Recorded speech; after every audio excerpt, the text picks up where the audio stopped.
Magandang araw po, Miss Roxy. Isinulat ko ito dahil may mga kwentong kapag hindi mo inilabas, unti-unti kang kinakain sa loob.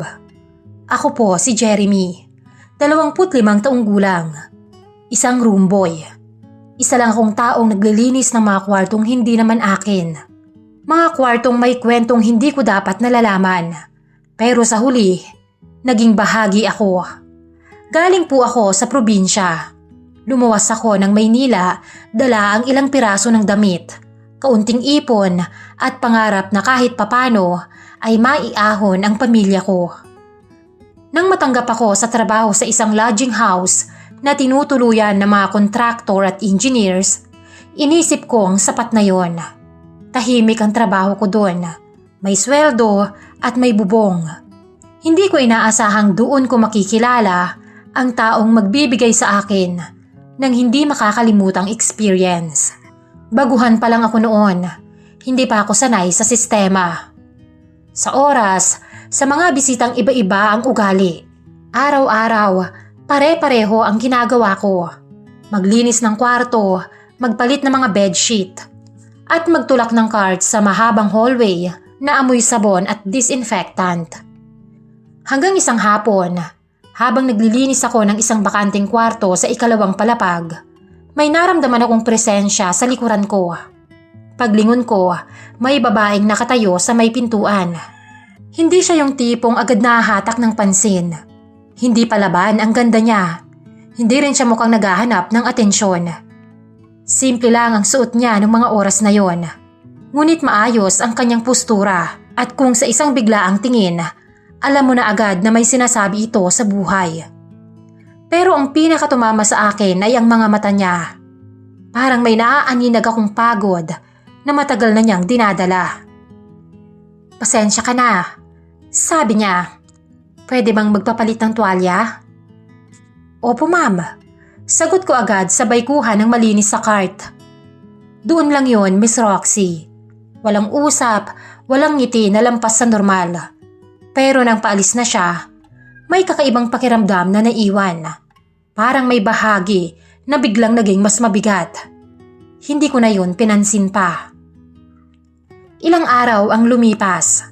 Saka ko nalaman na asawa siya ng isang kontraktor na matagal-tagal na mananatili sa lodging house dahil sa isang proyekto.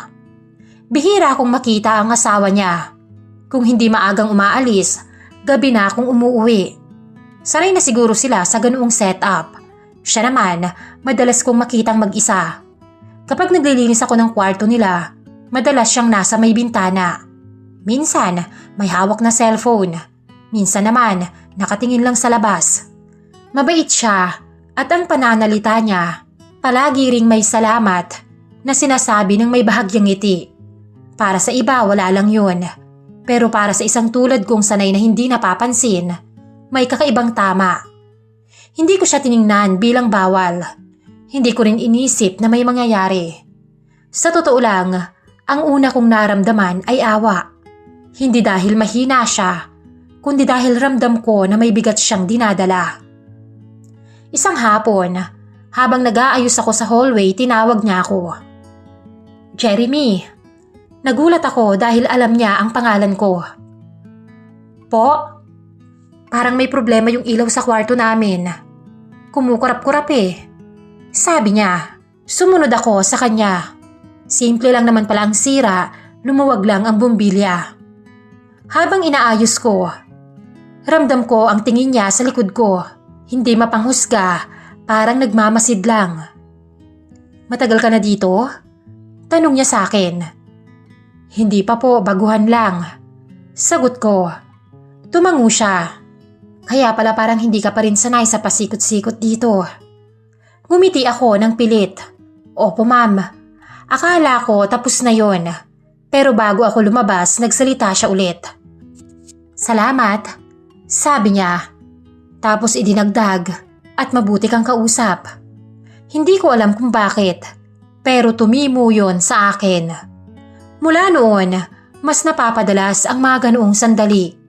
Simpleng tanong na sinusuklian ko naman ng simpleng sagot. Kung taga saan ako, kung mahirap ba ang buhay namin sa probinsya. kung namimiss ko ba ang pamilya ko. Hindi siya nagtatanong para mag-usisa. Parang gusto lang niyang makinig. At ganun din naman ako sa kanya. Hindi ko alam kung kailan nagsimulang magbago ang lahat, Miss Roxy. Siguro, noong napansin kong hinahanap-hanap ko na ang presensya niya. O siguro, noong mas bumabagal ang kilos ko kapag alam kong naroon siya o kapag nasa tapat na ako ng unit nila. O kaya, noong unang beses kong naisip na hindi na ito basta trabaho. Pero kahit noon pa lang, alam ko na sa loob ko, nakakaiba na yon. At sa likod ng tahimik na kwarto na yon, may kwentong nagsisimula pa lang. Kung may isang bagay na hindi ko inaasahan, iyon ay ang pagiging pamilyar ng presensya niya. Sa una, sapat na ang makita ko lang siya sa hallway. Sa kalaunan, parang may kulang ang araw kapag hindi ko naririnig ang boses niya. Walang kasunduan, walang malinaw na simula. Basta na lang dumadalas ang mga pagkakataong nagkakasabay kami. Sa lobby, sa hagdan, minsan sa pantry kapag tahimik na ang buong lodging house. At sa bawat sandaling yon, mas humahaba ang mga usapan. Mas lumalalim ang mga tanong. Hindi ka ba napapagod sa trabaho mo? Tanong niya minsan habang nag-aayos ako ng cart. Napangiti ako. Napapagod po, pero sanay na rin. Hindi ka ba naman nagsisisi na umalis ka ng probinsya niyo? Sandali akong natahimik. Minsan, pero kailangan. Tumango siya, parang naiintindihan niya. Doon ko unang napansin na kapag nag-uusap kami, hindi siya nagmamadali. Parang binibigay niya sa akin ang buong atensyon niya. Isang bagay na bihira kong maranasan. Sa mga sumunod na araw, mas naging personal ang mga tanong niya. Hindi pa rin lantad, pero ramdam ko ang pagbabago. May girlfriend ka ba? Bigla niyang tanong isang hapon. Nagulat ako. Wala po. Bakit naman? Tanong niya ulit. Diretso ang tingin. Gwapo ka naman at napakasipag. Nagkibit balikat ako. Siguro hindi pa po oras. Ngumiti siya. Pero may lungkot sa ngiting yun. Oo nga. Sa bagay, timing talaga minsan ang kalaban. Hindi ko tinanong kung ano ang ibig niyang sabihin. Pero ramdam kong hindi lang yon tungkol sa akin. Isang gabi, bandang 10:00, ako ang naka-assign sa huling round. Tahimik ang buong palapag. Halos lahat ng ilaw ay patay na. Habang naglalakad ako, narinig ko ang pinto ng kwarto nila na bahagyang bumukas.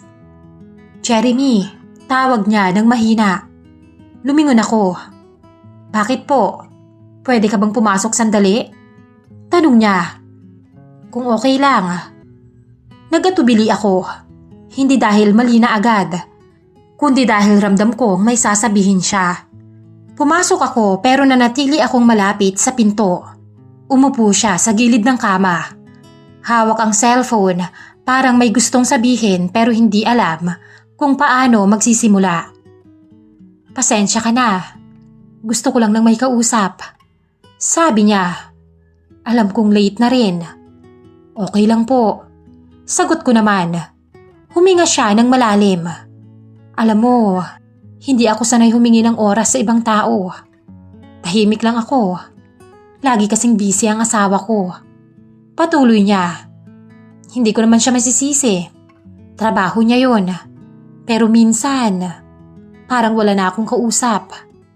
Doon ko naramdaman ang bigat ng sinabi niya. Hindi yun reklamo. Isa yung pag-amin. Hindi ko to sinasabi sa kahit na sino. Dagdag niya pa. Pero sa'yo, ewan ko.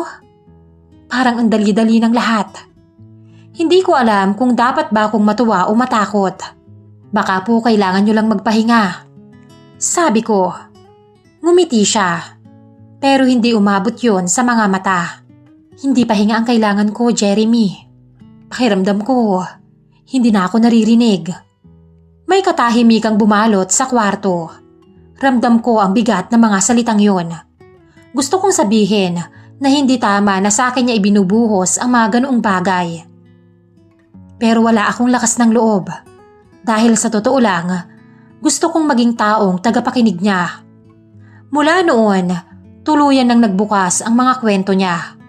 Unti-unti, ikinwento niya kung paano siya tumigil sa pagtatrabaho para suportahan ng asawa. Kung paano siya nasanay sa mga gabing mag-isa sa kanilang malaking bahay at kung saang-saang hotel. Kung paano siya natutong ngumiti sa harap ng iba kahit pakiramdam niya ay wala na siyang silbi. Hindi naman ako naghahanap ng ibang lalaki. Sabi niya isang gabi habang magkasabay kaming naglalakad sa hallway. Ayokong sirain ang pamilya ko. Tumango ako sa kanya. Alam ko po. Nakikita ko pong mabuti kayong babae. Gusto ko lang talagang maramdaman na may halaga pa rin ako, Jeremy. Dugtong niya. Doon ko naramdaman ang bigat ng responsibilidad na hindi ko hiniling pero tinanggap ko. Hindi kami nagkakahawakan. Hindi kami naglalapit ng katawan. Pero sa bawat kwentong ibinubukas niya, mas lalo akong napapalapit sa mundo niya. At sa bawat sandaling pinipili kong makinig, mas lalo kong nilalabag ang hangganan ko bilang roomboy. May mga gabi na sinasabi ko sa sarili ko na huli na yun. Na bukas, iiwas na ako. Nababalik ako sa dati, sa tahimik, sa profesional. Pero kapag nakita ko siyang mag-isa sa lobby, kapag narinig ko ang boses niyang tumatawag sa pangalan ko, parang nawawala ang lahat ng plano. Isang hapon, bago ako umuwi ay inabutan niya ako sa may hagdan. Jeremy, sabi niya. Salamat. Dagdag niya. Hindi mo alam kung gaano kalaking bagay yung pakikinig mo. Ngumiti ako. Wala po yun, ma'am. Pero alam naming pareho, hindi na yun basta pakikinig lang. Dahil ang mga lihim na dapat manatili sa loob ng isang relasyon ay lumalabas na. At ang damdaming hindi dapat umusbong, unti-unti nang nagkakaroon ng pangalan. Hindi pa kami nagkakasala noon, Miss Roxy. Pero papalapit na kami. At kahit alam kong mali, hindi pa rin ako umatras. Hindi na po ako magpapanggap. Dumating ang araw na hindi na sapat ang pakikinig, kundi paanyaya na. Nagsimula ito sa isang gabing pareho kaming pagod. Walang drama, walang plano. Wala ring alak o lakas ng loob na hiniram sa iba. Naroon lang kami, sa loob ng isang kwartong matagal ko nang nililinis. Pero ngayon ko lang naramdamang masikip. Tahimik si Ma'am Cara noon. Nakaupo sa gilid ng kama, hawak ang kamay niya na para bang may pinipigilan. Nakatayo naman ako malapit sa pinto gaya ng dati. Pero hindi na yun sapat para ilayo ang sarili ko. Jeremy, sabi niya nang hindi tumitingin. Alam mo bang, kapag nandito ka, parang humihinto sandali ang mundo ko. Hindi ko siya sinagot. Dahil kung nagsalita ako, baka umatras pa ako. At ayaw kong gawin yon, Miss Roxy. Lumapit ako. Isang hakbang lang pero sapat para burahin ang huling distansya. Hindi ko na maalala kung sino ang unang humawak. Ang malinaw sa akin ng sandaling yon ay ang pareho naming piniling huwag isipin ang asawa niya.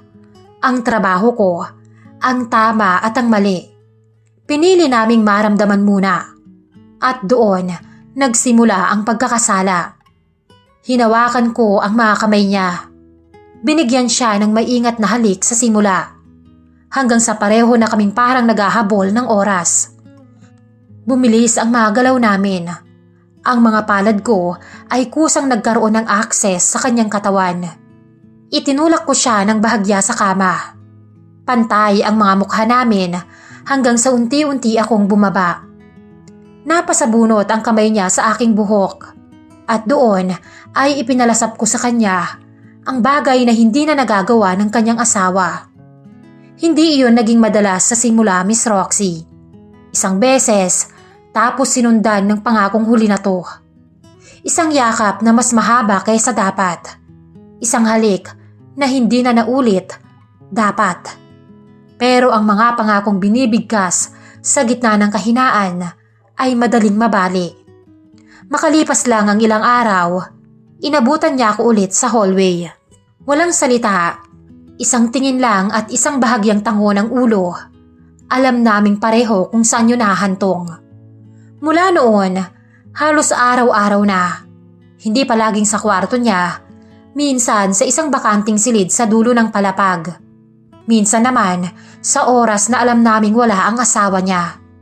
Palagi kaming maingat.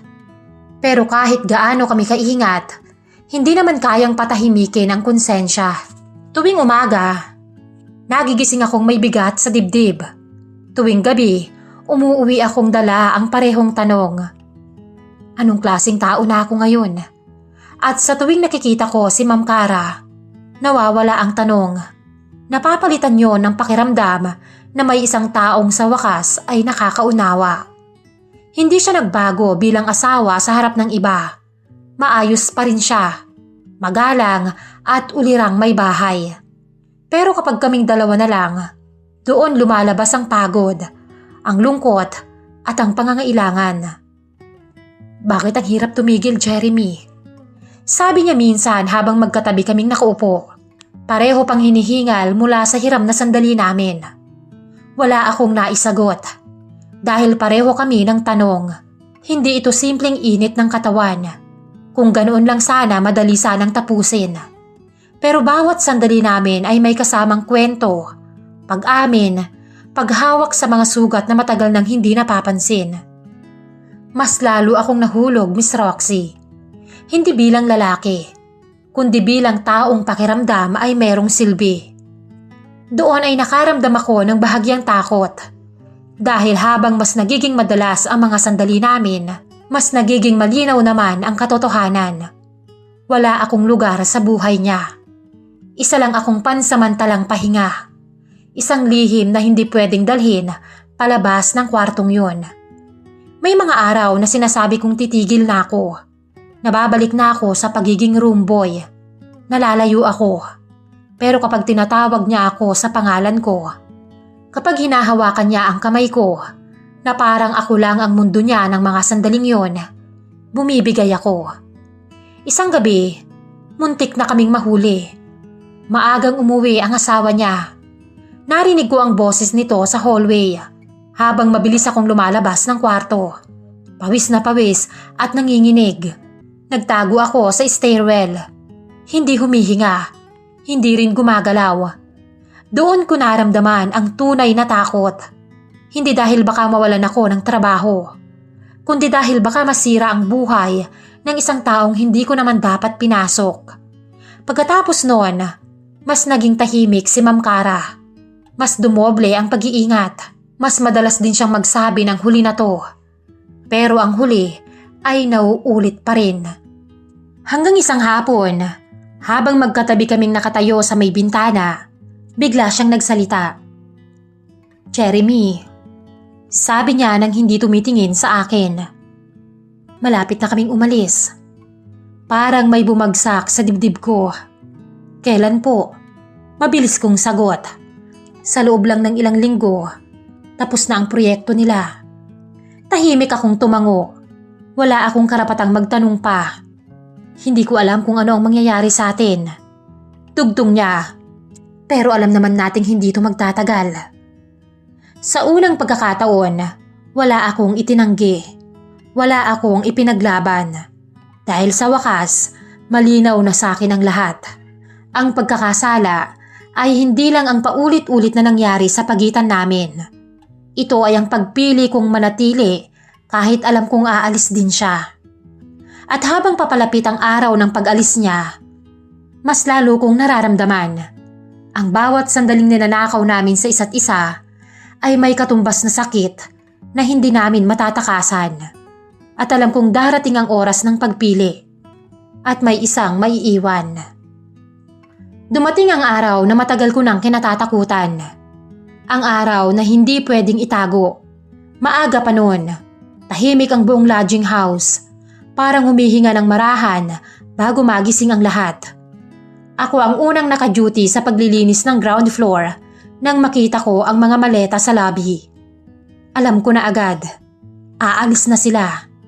Si Ma'am Cara ay maayos ang suot. Tahimik, ngunit ramdam ang bigat sa balikat niya. Ang asawa niya naman ay nakangiti, pero abala sa telepono. tila walang ideya sa mga nangyari. Hindi ko alam kung may alam siya o piniling huwag na lang pansinin. Wala na akong karapatang itanong. Tumayo ako sa gilid. Wala akong boses. Ang bawat hakbang nila ay parang paalam na hindi binibigkas. Ramdam ko ang bawat segundo, bawat hininga at bawat titig niya. Lumapit si Ma'am Cara sa akin. Mahina ang boses niya. "Jeremy." "Po?" Sagot ko sa kalmadong boses. "Maraming salamat." Sabi niya. "Sa lahat. Sa pakikinig. Sa presensya. Sa lahat ng mga araw na nariyan ka." Hindi ko alam kung ano ang sasabihin. Hindi ko alam kung pwede pa akong magsalita. Ang alam ko lang, gusto kong ilagay sa ilalim ng una ng sakit na nararamdaman ko. Pero alam kong hindi pwede. "Salamat din po, ma'am." Sabi ko tsaka huminga ng malalim. Tumango siya. Isang simpleng galaw pero ramdam kong puno ito ng emosyon. Hindi kami nagyakapan at hindi kami naghalikan. Ngunit alam naming pareho, may natapos na kwento. Lumapit siya sa asawa niya. Hawak ang maleta. Ngumiti siya ng matamis sa akin at lumabas na sila ng lodging house. Bumalik ako sa paglilinis. Pinunasan ko ang sahig, inayos ang mga upuan. Tinanggal ang mga basahan. Parang wala lang, pero sa loob ko, may bigat at may panghihinayang. Minsan, iniisip ko kung ano ang tunay na nangyari sa pagitan namin. Pag-ibig ba yun o pagkukulang lang sa isa't isa? Siguro, pero wala rin naman ng halaga. Ang mahalaga lang ay ang alaala. Ang bawat titig, bawat paghawak ng kamay na may paumanhin, at bawat sandaling pinili naming manahimik sa mali. Lumipas ang mga araw. Wala na siya sa kwarto na lilinisin ko. Wala na ang mga ngiti sa labi. Wala na ang tawag sa pangalan ko. Ang katahimikan ay bumalik. Mas mabigat kaysa dati. At sa gabi, sa mga sandaling ako lang sa kwarto ko, naiisip ko pa rin siya, Miss Roxy. Naiisip ko ang mga halik na hindi na magagawa. Ang mga yakap na hindi na pwede. Ang mga salita na hindi nasabi. At kahit na may distansya, ramdam ko, ang sugat ay mananatili. Minsan naiisip ko, paano kung nagbago ang lahat? Paano kung pinili niya akong manatili? Ngunit alam kong hindi iyon para sa akin. Hindi iyon para sa amin. Ang mga sandaling nagnakaw kami mula sa realidad ay may katumbas. Isang alaala na hindi na mawawala. Isinulat ko ito bilang paalala na minsan ang pinakamalaking pagkakasala ay hindi lang ang ginagawa mo, kundi ang pinipiling maramdaman at ipagpatuloy kahit alam mong mali. Isa lang akong room boy, ngunit sa loob ng ilang linggo, naging sandalan, naging lihim, at naging bahagi ng mundo ni Ma'am Cara. Ang mundo niya ay bumalik sa dati, at ako'y naiwan sa tahimik na kwarto. Dala ang masarap na alaala. Ngunit sa ngayon, tahimik ang buong lodging house. Ako'y patuloy na naglilinis, nag-aayos, naglalakad sa mahabang hallway. Kasama pa rin ang alaala ni Ma'am Cara. Hanggang dito na lamang po at maraming salamat sa inyong pagbabasa, Miss Roxy. Lubos na gumagalang, Jeremy.